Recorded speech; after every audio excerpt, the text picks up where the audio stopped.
Plan B with Sarina Bellissimo. The biggest stars, gossip, events, and the biggest tunes. Plan B, your weekend fix.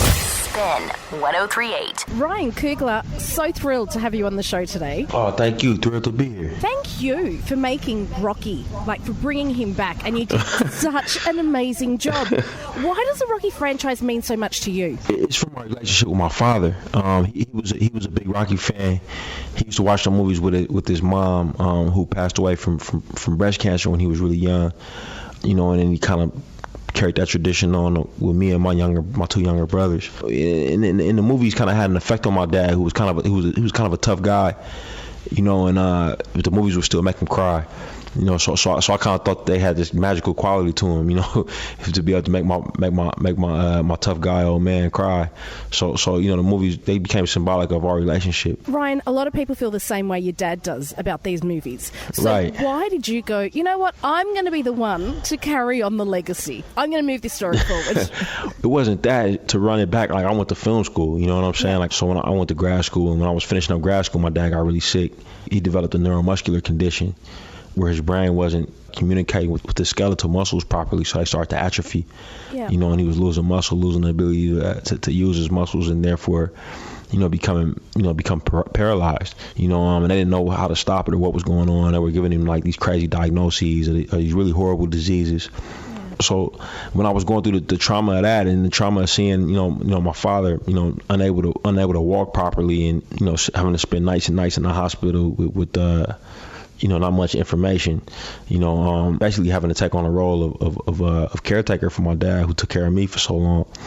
It was kind of a lot for my mind to process, and that's when I came up with the idea, for this story to almost kind of motivate my dad to see what a hero would do if he was faced with the same kind of obstacles, and a young character that was kind of like a surrogate for myself.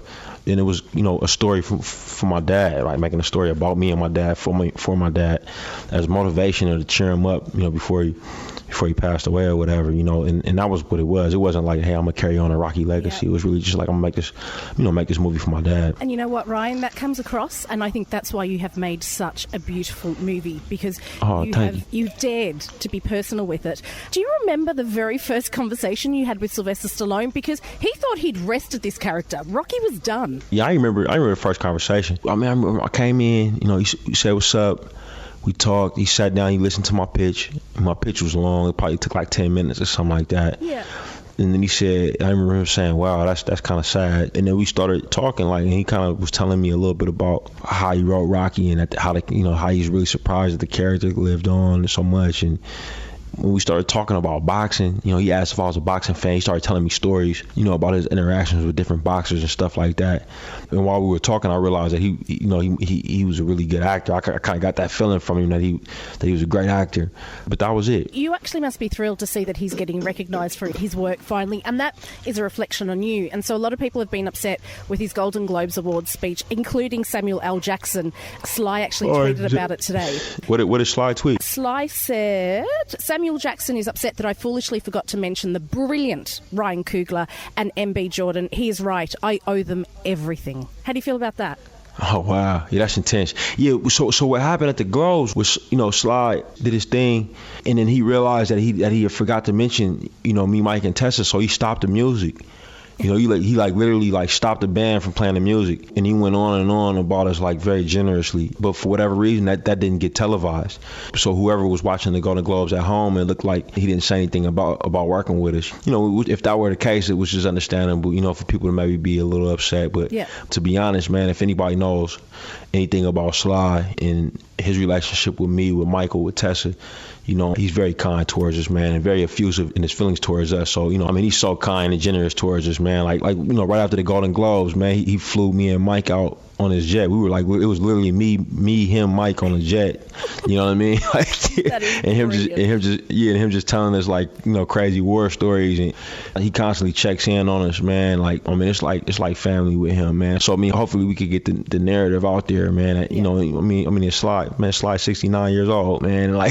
He never won a Golden Globe before in his life. He was nervous, you know what I mean? Ryan, I could talk to you forever, but unfortunately our time's run out. Before I let you go, though, everyone's already talking about a sequel. I, for one, want one. one. What I can tell you is that the more distance I get from the project, you know what I mean, the more I want one too. Good. You know, and I think that these performances and these actors, these characters, are all great. You know, it'd be wonderful to check in on them again and see how they're doing. You know, and I think that, you know, as long as we can do something great and personal, you know, that's not, you know, just money motivated, because, you know, I believe that people see through that.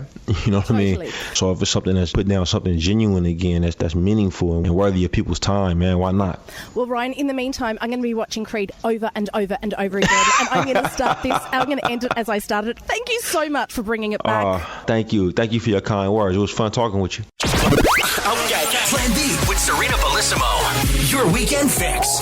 Number one for music and entertainment. Spin 103.8.